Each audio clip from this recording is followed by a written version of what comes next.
Hello friends, कैसे हो आप लोग। होप सो अच्छे ही होगे।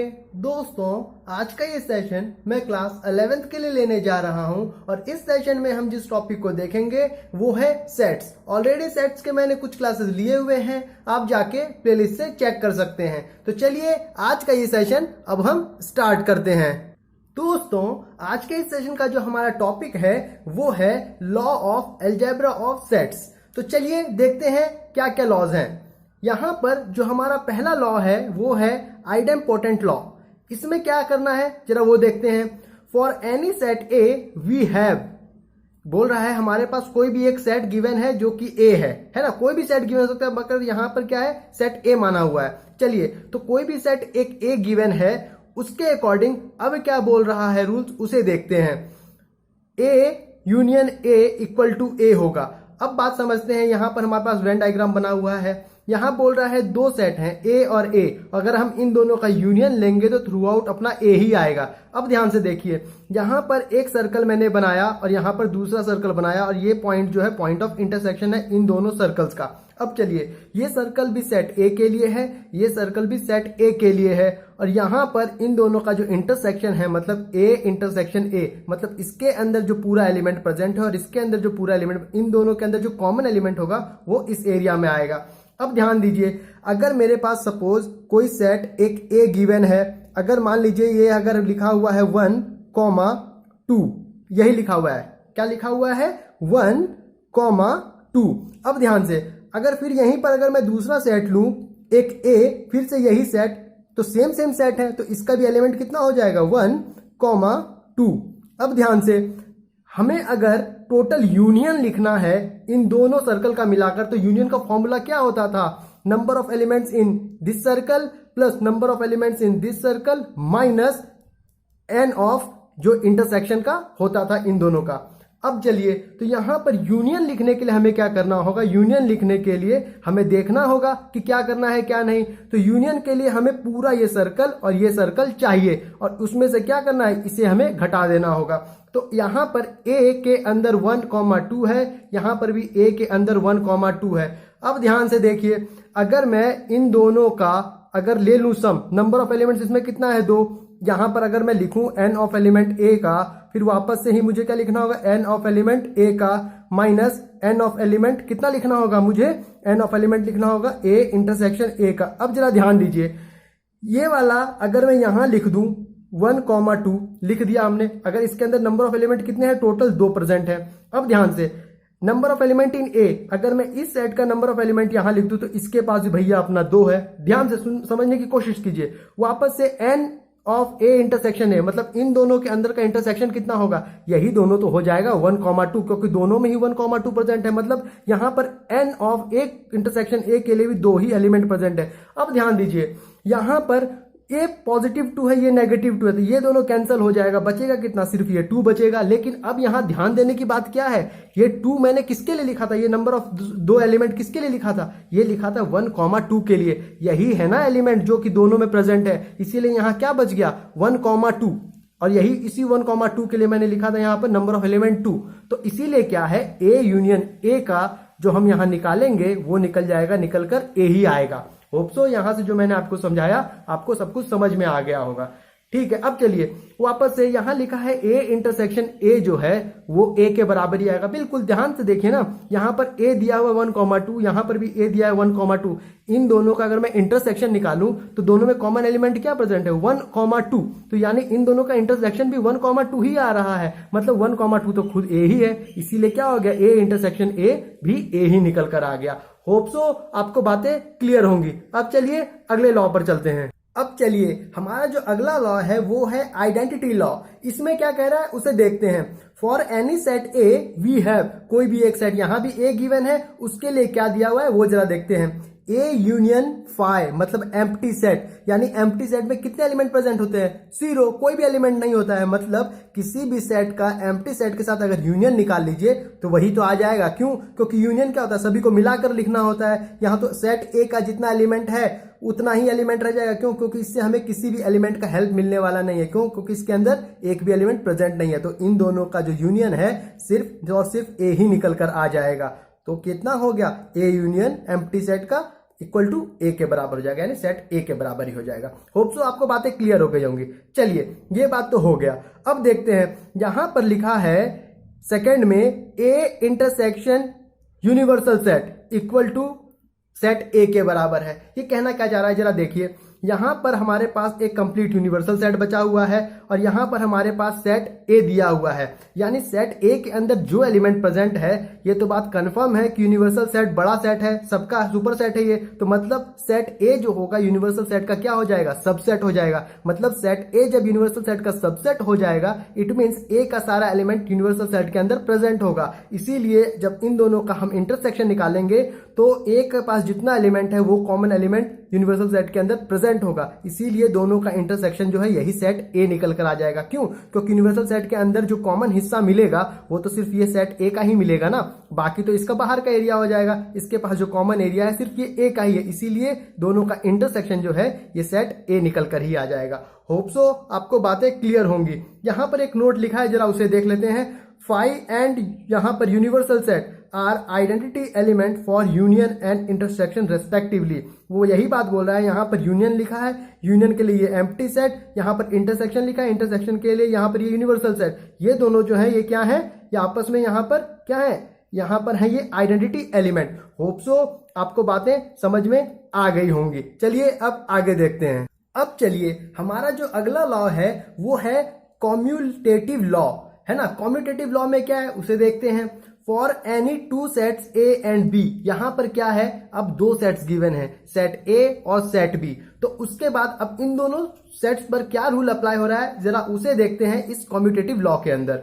यहां पर लिखा है ए यूनियन बी जो है बराबर है बी यूनियन ए के। बिल्कुल सही बात है ना। अब देखिए यहां पर हमारे पास ए का पूरा सर्कल है, यहां पर हमारे पास बी का पूरा सर्कल है।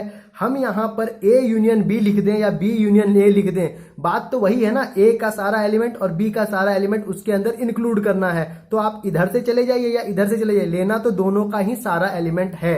तो इसीलिए यहां पर ए यूनियन बी और बी यूनियन ए क्या है, बराबर है। होप सो आपको बातें समझ में आ रही होगी। यहां से आप एक और चीज समझ सकते हैं, यहां पर जब हम यूनियन निकाल रहे हैं तो उसमें एक जगह आता है ए इंटरसेक्शन बी, चाहे हम ए इंटरसेक्शन बी बोल दें या बी इंटरसेक्शन ए बोल दें, सेट तो यहां ए और बी ही यूज हो रहा है ना। उसके अंदर जो कॉमन एलिमेंट मिलेगा ए इंटरसेक्शन बी से, वो तो बी इंटरसेक्शन ए से भी वही एलिमेंट मिलेगा। यहां पर देख लीजिए ना, ए इंटरसेक्शन बी के लिए यही एरिया है, लेकिन बी इंटरसेक्शन ए के लिए भी तो यही एरिया है। दूसरा एरिया कहां है, कहीं है और नहीं, यही एरिया है जहां पर ये दोनों सेट्स क्या है, आपस में इंटरसेक्ट कर रहे हैं। इसीलिए ए इंटरसेक्शन बी और बी इंटरसेक्शन ए क्या है, बराबर है। जब ये बराबर हो गया तो number of elements in A और number of elements in B दोनों तरफ से कॉमन ही रहेगा ना, चाहे आप ए यूनियन बी लिखिए या बी यूनियन ए लिखिए। होप सो आपको बातें क्लियर हो गई होंगी। चलिए ये बात तो हो गया। अब दूसरा क्या लिखा है, A intersection B equal to B intersection A. ये चीज मैंने आपको अभी यहां समझा दिया। क्यों? क्योंकि ए इंटरसेक्शन बी लिखो तब भी यही एरिया, बी इंटरसेक्शन ए लिखो तब भी यही एरिया, मतलब एरिया दोनों के लिए कॉमन है, इसीलिए क्या है, ये दोनों आपस में इक्वल है। होप सो बातें यहां से क्लियर हो गई होंगी। अब चलिए उसके बाद लिखा है A triangle B equal to B triangle A. A triangle किसके लिए यूज करते थे, सिमेट्रिक डिफरेंस के लिए। सिमेट्रिक डिफरेंस में क्या करते थे, ए माइनस बी का एरिया निकालते थे, बी माइनस ए का एरिया निकालते थे और उन दोनों का यूनियन लेते थे और इसको क्या करते थे, जो ए इंटरसेक्शन बी है उस एरिया को हम नेग्लेक्ट करते थे। होप सो बातें आपको क्लियर होंगी। अब ध्यान से देखिए, अगर हम यहां पर इस एरिया को देखिए, सिर्फ ये वाले एरिया को जिसको मैं शेड कर रहा हूं, ये एरिया जो है ये हो गया ए माइनस बी का एरिया, यही एरिया तो हो गया। और ये एरिया जिसको मैं शेड कर रहा हूं, ये एरिया हो गया अपना बी माइनस ए का एरिया। अब ध्यान से, जब यहां ए ट्रायंगल बी है तो वहां हमें A minus B union B minus A करना होगा, मतलब इस एरिया और इस एरिया के सारे एलिमेंट्स का यूनियन लेना होगा। ठीक है, ले लिया। अब यहां पर देखिए बी ट्रायंगल ए लिखा है, तो मतलब अब मुझे बी माइनस ए और ए माइनस बी के एलिमेंट्स का यूनियन लेना होगा। बात तो वही है ना, दोनों ही केस में ए माइनस बी और बी माइनस ए ही आ रहा है, चाहे आप इधर से ले लीजिए या इधर से ले लीजिए। होप सो बातें आपको समझ में आ रही होंगी। चलिए अब यहां पर एक स्टेटमेंट लिखा है, उसे पढ़ लेते हैं। Union intersection and symmetric difference of two sets are commutative, है ना। अगर ये रूल्स अगर फॉलो हो रहे हैं तो इट मीन्स यहां पर जो यूनियन लगा है, यहां पर जो इंटरसेक्शन लगा है और यहां पर जो सिमेट्रिक डिफरेंस लगा है, ये सभी क्या हो जाएंगे, कॉम्यूटेटिव लॉ को फॉलो कर जाएंगे, इसलिए ये हो जाएंगे कॉम्यूटेटिव। होप सो इतनी बातें आपको क्लियर हो गई होंगी। अब चलिए यहां पर अगला पॉइंट क्या लिखा है, a माइनस बी जो है वो इक्वल नहीं है b माइनस a के। तो यहां पर ध्यान से देखिए, a माइनस बी का वो एरिया जिसमें यहां पर जो एलिमेंट यहां प्रेजेंट होगा वो एलिमेंट डिस्टिंक्ट होना चाहिए, वो एलिमेंट a के सिवा किसी में प्रेजेंट नहीं होना चाहिए, वो एलिमेंट जो a माइनस बी के एरिया में प्रेजेंट रहेगा। उसी तरह b माइनस a के इस एरिया में जितना भी एलिमेंट प्रेजेंट होगा वो भी डिस्टिंक्ट होगा, वो सारा एलिमेंट b के अंदर प्रेजेंट होगा, b को छोड़कर किसी में भी प्रेजेंट नहीं होगा। तो आप ध्यान से सोचिए यहां पर कि a माइनस बी के अंदर जो एलिमेंट प्रेजेंट है वो सिर्फ a के अंदर ही प्रेजेंट है और किसी में प्रेजेंट नहीं है, मतलब किसी के अंदर प्रेजेंट नहीं है। तो ऐसा कैसे होगा कि इसका एलिमेंट किसी और के बराबर हो सकता है, या फिर b माइनस a का एलिमेंट जो कि सिर्फ b में ही प्रेजेंट है वो किसी के और के सेट में प्रेजेंट नहीं हो सकता। मतलब फिर ऐसा कैसे होगा कि इसका एलिमेंट किसी और सेट के एलिमेंट के बराबर होगा, तो नहीं हो सकता ना। इसीलिए a माइनस बी और b माइनस ए क्या है, आपस में इक्वल नहीं है। होप सो इतनी बातें आपको क्लियर होगी। अब देखिए यहां पर पांचवा पॉइंट जो लिखा है a multiply b not equal to b multiply a। आप इस पॉइंट को बस अपने ध्यान में रख लीजिए, जब हम मल्टीप्लीकेशन पढ़ेंगे सेट्स का उस वक्त मैं आपको ये पॉइंट समझा दूंगा। होप सो आपको ये बातें समझ में आ गई होंगी। आप क्या है इस पॉइंट को बस अपने ध्यान में बैठा लीजिए, जब इसके बाद हम जब मल्टीप्लीकेशन पढ़ेंगे ना इस टॉपिक के बाद, तब हम क्या है इसको देखेंगे कि मल्टीप्लीकेशन कैसे करते हैं।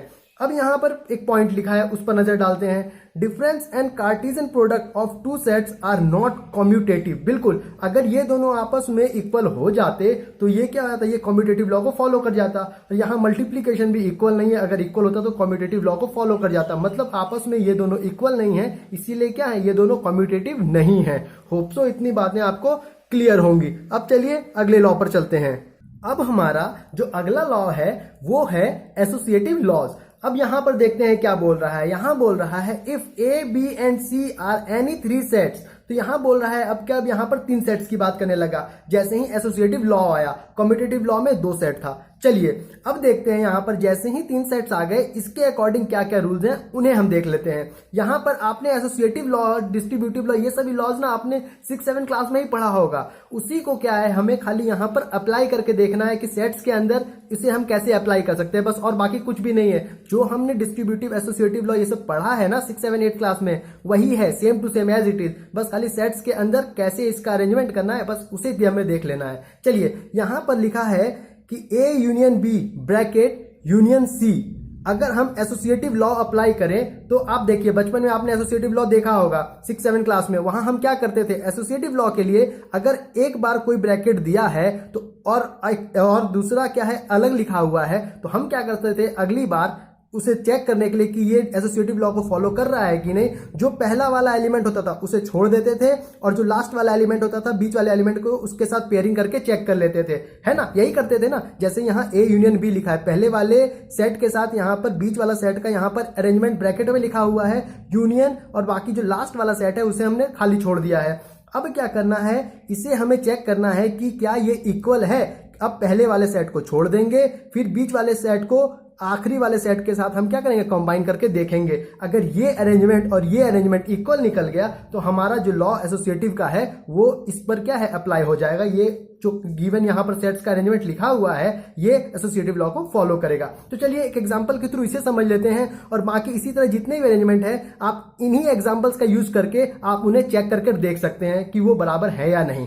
चलिए हम देखते हैं। यहां पर सेट A गिवन है 1,2, B गिवन है 3,4, C गिवन है 5,6। अब ध्यान से यहां लिखा है A यूनियन B। अब देखिए A लिखा है, यहां B लिखा हुआ है। A यूनियन B अगर हमें निकालना है तो यहां पर ध्यान दीजिए A के अंदर और B के अंदर एक भी एलिमेंट क्या है यहां पर कॉमन नहीं है। कॉमन नहीं है इसका मतलब जो इन दोनों के बीच का इंटरसेक्शन है वो क्या हो गया, वो हो गया 5। जैसे ही इंटरसेक्शन 5 हो गया तो अपना यूनियन का फॉर्मूला क्या होता था, number of elements in A plus number of elements in B minus A intersection B का जो एलिमेंट होता था वो। यहां पर तो A इंटरसेक्शन B का एलिमेंट कुछ भी नहीं है, क्योंकि A और B के अंदर कुछ भी एलिमेंट कॉमन नहीं है, तो मतलब वो 5 हो गया।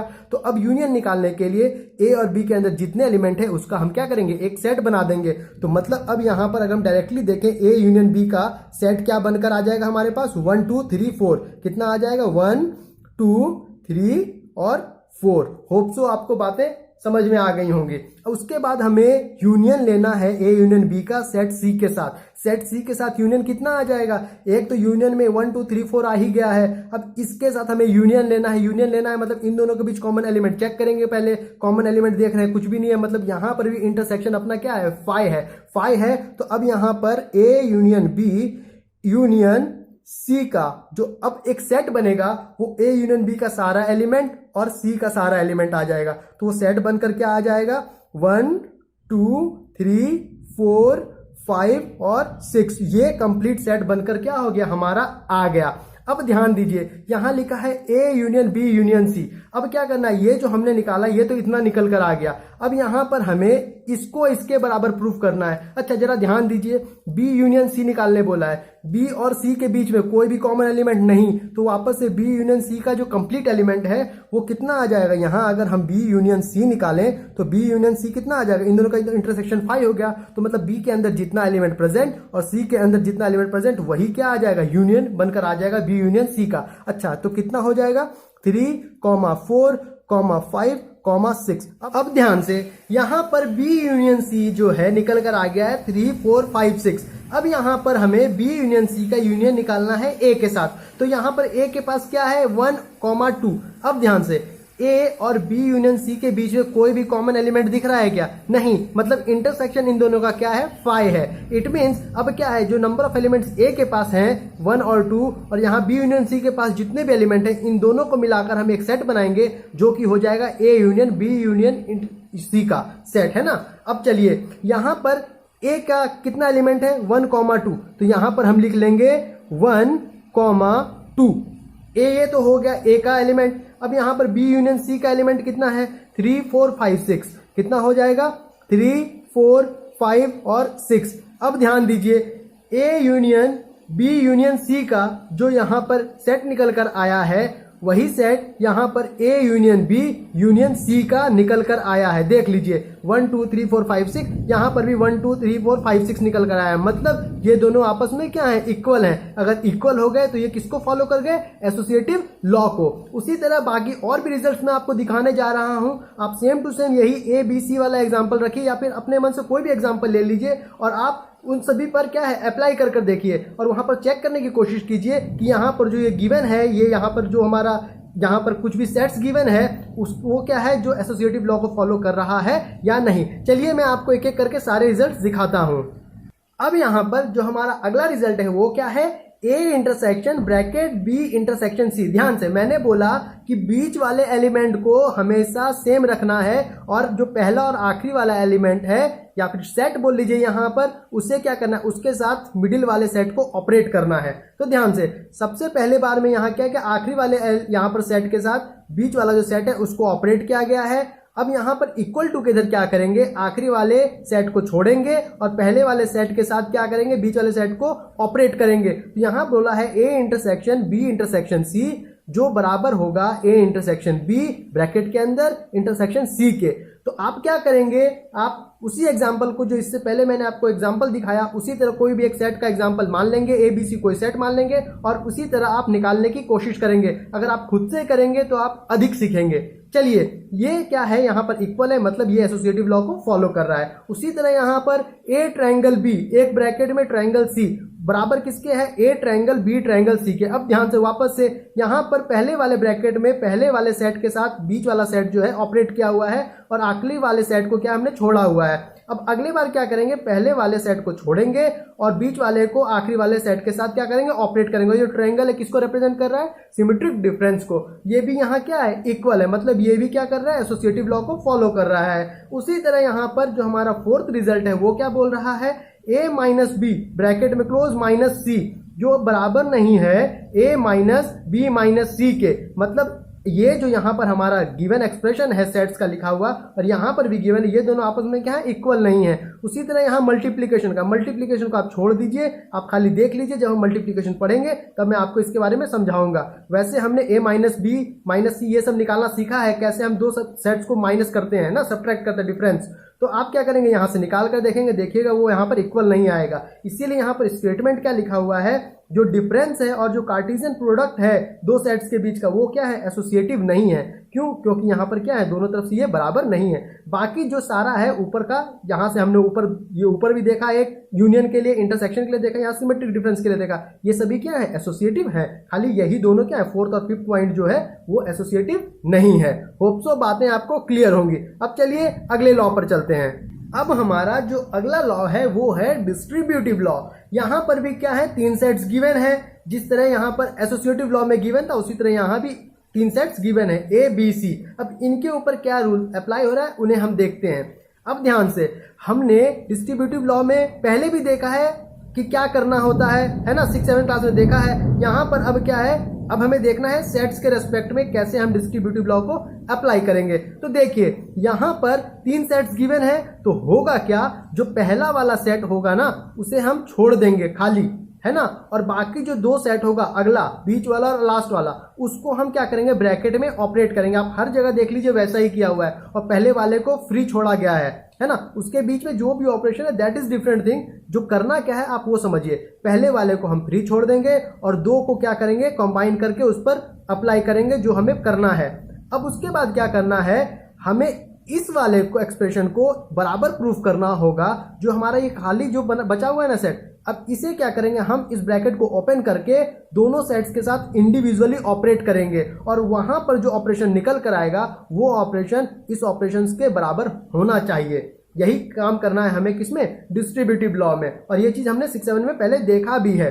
चलिए यहां पर क्या लिखा है, A union B intersection C. ये जो यहां पर निकल कर आएगा, कोई भी तीन सेट्स ले लीजिएगा आप नंबर में, या पीछे वाला एग्जांपल ही ले लीजिएगा, कोई दिक्कत नहीं है। उससे आप यहां पर A union B intersection C निकाल कर देखिएगा। यहां पर सबसे पहले ब्रैकेट को सॉल्व करना है ध्यान से, है ना, जैसे हम बोर्ड मास में सॉल्व करते हैं ना, जैसे ब्रैकेट सबसे पहले, उसी तरह यहां भी जो ब्रैकेट के अंदर है सबसे पहले उसे सॉल्व करेंगे। उसके बाद जो रिजल्ट निकल कर आएगा उसका यूनियन निकालेंगे हम ए के साथ। तो यहां पर जो हमारा रिजल्ट निकल कर आएगा वो बराबर होना चाहिए। अब इस ए को इस यूनियन के साथ, दोनों सेट्स के साथ हम क्या करेंगे, ऑपरेट करेंगे ब्रैकेट ओपन करके। तो ए यूनियन बी, बीच का साइन इंटरसेक्शन था तो एज इट इज इंटरसेक्शन आया। फिर ए यूनियन बी इस सी के साथ, ए यूनियन बी इस ए यूनियन सी यहां पर निकाल लिया हमने, है ना। तो यहां हो गया A union B intersection A union C, यानी ये जो हमारा निकल कर आया वो इसके बराबर होना चाहिए। जिस तरह हमने यूनियन में किया एज इट इज बाकी इंटरसेक्शन में भी वही कर रहे हैं। यहां पर ध्यान से, A intersection B union C. अब एक चीज ध्यान दे दीजिए, यहां पर यूनियन है तो बीच में इंटरसेक्शन आ रहा है। यहां पर देख लीजिए आप, यहां पर इंटरसेक्शन है, ध्यान से, यहां पर इंटरसेक्शन है, यहां पर यूनियन है, यहां पर यूनियन है, यहां पर इंटरसेक्शन है। तो जहां पर देखिए जो बीच में साइन है वही यहां आ रहा है। आप इस साइन से कंफ्यूज नहीं हो जाइएगा, ठीक है। जो यहां बीच में साइन होगा वही यहां पर अंदर आएगा। उसी तरह यहां पर जो बीच में साइन है वही यहां पर आएगा। जो पहले साइन है वो क्या होगा, जब हम ब्रैकेट ओपन करेंगे तो दो सेट्स का जो पेयरिंग होगा उसके साथ ऑपरेट होगा, और जो बीच का साइन है वो जो हम दो सेट्स का पेयरिंग कर लेंगे उसके बीच का साइन वो ऑपरेट होगा। होप सो बातें क्लियर होंगी आपको। उसी तरह ए मल्टीप्लाई का यहाँ दिया हुआ है, यहाँ पर भी मल्टीप्लिकेशन के लिए दिया है, यहाँ पर भी मल्टीप्लिकेशन के लिए दिया है। आप एक बार सारे रिजल्ट्स को देख लीजिए, अपने कॉपी में नोट डाउन कर लीजिए, और आप कोई भी ए बी सी कोई भी सेट्स मान लीजिए अपने मन से, और उसे आप इन सभी रिजल्ट्स पर अप्लाई करने की कोशिश कीजिए, और देखिए कि ये जो रिजल्ट्स हैं ये रिजल्ट्स किस तरह से निकल कर आ रहे हैं, और आप जो कर रहे हैं आप इन रिजल्ट्स को फॉलो कर पा रहे हैं या नहीं। होप सो आपको सारी बातें समझ में आ गई होंगी कि डिस्ट्रीब्यूटिव लॉ में कैसे हमें ऑपरेट करना है। चलिए अब आगे दूसरे लॉ को देखते हैं। अब हमारा जो अगला लॉ है, और ये बहुत इंपॉर्टेंट है ना, डी मॉर्गन्स लॉ, इसका आपको बहुत जगह यूज होगा, इसीलिए आप इसे तो प्लीज ध्यान में रखिएगा। और इसके जो रिजल्ट है ना ये चार, आप प्लीज इस पर बहुत नजर रखिएगा। यहाँ पर क्या है, इससे पहले जितने भी लॉ थे मैंने एक दो कर आपको दिखाया, लेकिन आपको डी मॉर्गन्स लॉ का मैं सारा यहाँ जितना भी 4 पॉइंट लिखा है ना, इन चारों को मैं आपको एक्सप्लेन कर अभी दूंगा, ठीक है। तो यहाँ देख लेते डी मॉर्गन्स लॉ कह क्या रहा है। If A and B are any two sets, then अगर ए और बी दो सेट्स हैं तो वहां पर ये जो रिजल्ट दिए हुए हैं इन रिजल्ट्स को हमें इक्वल प्रूफ करना है। अगर ये रिजल्ट्स इक्वल प्रूफ हो गए तो मतलब ये डी मॉर्गन्स लॉ को फॉलो कर रहे होंगे। यहां पर दिए ही हुए हैं मतलब ये इक्वल होंगे। तो चलिए एक एक करके इन चारों पॉइंट्स को हम समझने की कोशिश करते हैं एग्जाम्पल की हेल्प से। अब चलिए यहां पर डी मॉर्गन्स लॉ को समझने के लिए मैंने एग्जाम्पल लिया है। क्या लिया है, एक सेट ए है जो कि क्या गिवन है, 8 1 2 3, और बी क्या गिवन है, 2 3 4 और वहीं पर एक यूनिवर्सल सेट है, वो क्या गिवन है 1 2 3 4। अब चलिए डी मॉर्गन्स लॉ का जो पहला पॉइंट है वो कहता है a माइनस बी जो है वो बराबर होना चाहिए a इंटरसेक्शन b कॉम्प्लीमेंट के। तो चलिए निकाल कर देखते हैं। सबसे पहले a माइनस बी निकालते हैं। यहाँ लिखा है अपना a, यहाँ लिखा है अपना b। अब a और b को माइनस करेंगे तो वो एलिमेंट जो कॉमन होंगे उसे हम साइड कर देंगे और जो एलिमेंट a में उसके बाद बच जाएगा वही एलिमेंट कहलाएगा a माइनस बी का वैल्यू। तो यहाँ पर देखिए 1 2 3 है, यहाँ पर b है 2 3 4 लिखा है। मतलब आप ध्यान दीजिए यहाँ 2 3 है और यहाँ भी 2 3 है। मतलब a माइनस बी करने के समय इस 2 और 3 को हमें नेग्लेक्ट करना होगा क्योंकि दोनों के अंदर कॉमन है और a माइनस बी में तो हमें डिस्टिंक्ट एलिमेंट चाहिए जो कि जो पहले वाले सेट जो लिखा था उसके अंदर प्रेजेंट हो। मतलब पहले यहाँ a लिखा है, मतलब a के अंदर डिस्टिंक्ट एलिमेंट जो होगा वही होगा सिर्फ प्रेजेंट। तो यहाँ पर 2 3 इसमें भी है, 2 3 इसमें भी, तो मतलब 2 3 को हमें भूलना होगा। 4 की तो यहाँ जरूरत भी नहीं है, देखने की जरूरत भी नहीं है। यहाँ बच गया सिर्फ अपना 1। अगर आप मुझे शुरू से फॉलो कर रहे होंगे इस सेट्स के लेक्चर्स को देखकर तो आपको कोई भी डाउट नहीं आ रहा होगा यहाँ समझने में a माइनस बी मैं कैसे निकाल रहा हूँ या फिर यहाँ कॉम्प्लीमेंट में कैसे निकालूंगा, इंटरसेक्शन कुछ भी मैं कैसे निकाल रहा हूँ। तो चलिए, तो a माइनस बी का वैल्यू कितना निकल कर आ गया अपना 1। तो यहाँ हो गया अपना a माइनस बी का वैल्यू 1। अब ध्यान से अब निकालना है हमें a इंटरसेक्शन b का कॉम्प्लीमेंट। तो सबसे पहले a तो भैया यहाँ दिख गया और b का कॉम्प्लीमेंट चाहिए। b का कॉम्प्लीमेंट निकालने के लिए हमें यूनिवर्सल सेट से b को सब्ट्रैक्ट करना होगा। अच्छा, यूनिवर्सल सेट से जब b को सब्ट्रैक्ट करेंगे तो वो सारा एलिमेंट जो b के अंदर प्रेजेंट है उसे छोड़कर बाकी जितना एलिमेंट यूनिवर्सल सेट के अंदर बच जाएगा वही हो जाएगा अपना b कॉम्प्लीमेंट। तो b के अंदर क्या प्रेजेंट है 2 3 4। अब यहाँ पर यूनिवर्सल सेट से माइनस करेंगे तो कितना आ गया 2 3 4, यहाँ भी दिखा, तो इसको छोड़ देंगे, बचा कितना सिर्फ 1। तो मतलब यहाँ पर b कॉम्प्लीमेंट निकालने के लिए यूनिवर्सल सेट से b को घटाएंगे तो कितना एलिमेंट बच जाएगा, सिर्फ 1 बच जाएगा। अच्छा, तो यहाँ पर b कॉम्प्लीमेंट कितना निकल गया, 1 निकल गया। अब यहाँ a और b कॉम्प्लीमेंट का हमें इंटरसेक्शन लेना है तो b कॉम्प्लीमेंट के पास सिर्फ कितना है एलिमेंट, 1, और वो क्या है 1। और यहाँ पर a के पास एलिमेंट है 1 2 3। अब इसका और 1 का हमें चाहिए इंटरसेक्शन, है ना, क्योंकि b कॉम्प्लीमेंट के पास तो सिर्फ 1 है। तो a इंटरसेक्शन b कॉम्प्लीमेंट के अंदर कॉमन एलिमेंट क्या है, क्योंकि अपने को यहाँ इंटरसेक्शन चाहिए, 1 यहाँ दिखा और b कॉम्प्लीमेंट के अंदर भी सिर्फ 1 ही प्रेजेंट था। तो मतलब इन दोनों के अंदर अगर हम देखेंगे तो सिर्फ एक ही एलिमेंट कॉमन है, वो क्या है, वो है अपना भैया 1। अब देख लीजिए यहाँ पर दोनों वैल्यूज बराबर आ गए हैं, इसीलिए डी मॉर्गन्स लॉ के हेल्प से हम ये कह सकते हैं कि a माइनस बी जो है वो इक्वल होगा a इंटरसेक्शन b कॉम्प्लीमेंट के। होप सो बातें आपको क्लियर होंगी। अब चलिए, अब दूसरा पॉइंट क्या कहता था D Morgan's law, a intersection b का अगर हम कॉम्प्लीमेंट ले लें वो बराबर होना चाहिए a complement union b complement के। तो चलिए ये भी देख लेते हैं। अब ध्यान से, सबसे पहले a इंटरसेक्शन b अपने को निकालना है। तो a इंटरसेक्शन b हमने जैसे निकाला तो यहाँ देखा हमने 2 और 3 अपने को क्या मिल गया, कॉमन मिल गया। तो मतलब a इंटरसेक्शन b के अंदर हमें कॉमन क्या मिला, एलिमेंट 2 और 3। अच्छा, अब इसका हमें क्या निकालना है, कॉम्प्लीमेंट। तो यूनिवर्सल सेट से अपने को माइनस करना होगा। तो जैसे ही हमने यूनिवर्सल सेट से माइनस किया तो यहाँ भी 2 और 3 दिखा, तो 2 और 3 को छोड़ देंगे तो बाकी अब इंटरसेक्शन का कॉम्प्लीमेंट कितना बच गया, 1 और 4। कितना बच गया यहाँ पर अपने पास, 1 और 4, है ना। ये भी यहाँ पर सेट में 1 था, यहाँ पर ये भी सेट में 1 था, है ना, क्योंकि ये तो सेट का दिखा हुआ है। अब ध्यान से, अब यहाँ a कॉम्प्लीमेंट निकालना है अपने को। a कॉम्प्लीमेंट निकालने के लिए ध्यान देंगे, a का सारा एलिमेंट यूनिवर्सल सेट से माइनस करना होगा। तो a के पास क्या है 1 2 3, तो 1 2 3 माइनस हो जाएगा, बचेगा कितना, सिर्फ 4। मतलब a कॉम्प्लीमेंट का वैल्यू बचा सिर्फ 4 यूनियन। अब ध्यान से, अब अपने को निकालना है b कॉम्प्लीमेंट। b कॉम्प्लीमेंट के लिए 2 3 4, 2 3 4 गया तो बचा कितना, 1, यानी कितना बच गया यहाँ पर 1।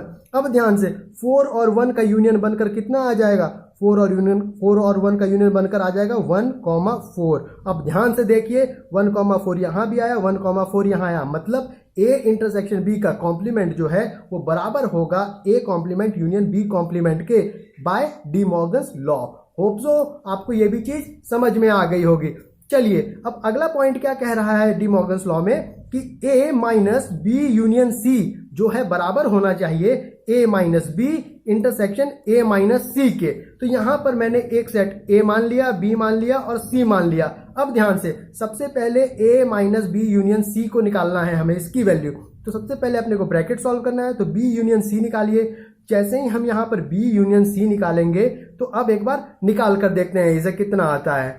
अब देखिए यहाँ पर B यूनियन C निकालना है। यहाँ पर B के पास कितना एलिमेंट है 2 3 4, C के पास है 4 5 6, दोनों के पास 4 4 है, मतलब 4 को सिर्फ एक ही बार लिखेंगे। अगर मुझे यहाँ से B यूनियन C लिखना होगा तो कितना हो जाएगा 2 3, B और C का सारा एलिमेंट लिख देंगे 2 3 4 5 6, बस यहाँ पर 4 दोनों में एक एक बार यूज है तो 4 को सिर्फ एक ही बार लिखेंगे, मतलब B यूनियन C कितना निकल कर आ गया 2 3 4 5 6। अच्छा, ये तो B यूनियन C निकल कर आया।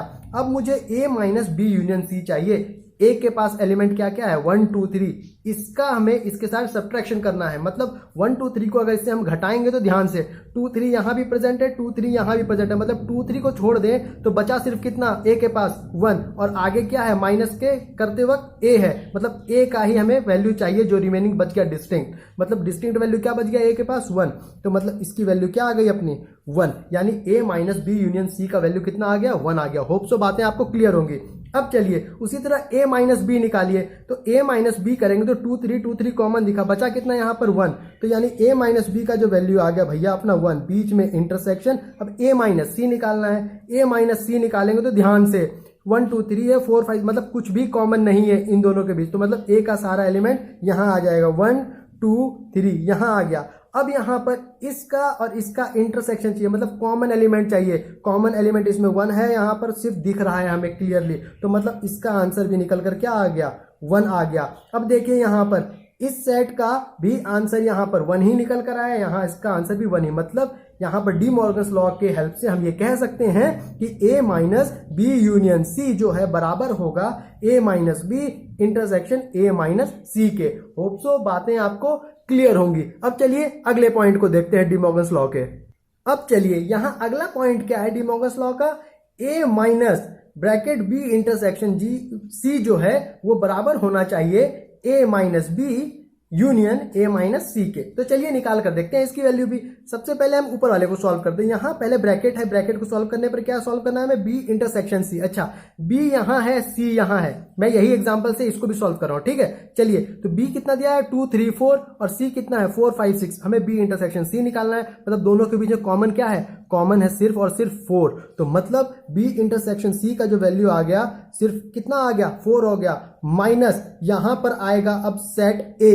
सेट A का वैल्यू कितना है 1 2 3, यानी 1 2 3 से माइनस करना है इस 4 को, यानी इस सेट से हमें इस सेट को माइनस करना है, मतलब दोनों के बीच में कुछ भी कॉमन नहीं है, तो जो सेट A का एलिमेंट है वो कंप्लीट क्या है यहाँ पर निकल कर आ जाएगा। कितना हो जाएगा इसका आंसर 1 2 3, यानी A minus B intersection C का जो वैल्यू निकल कर आया वो हो गया 1 2 3। होप सो बातें आपको क्लियर होंगी।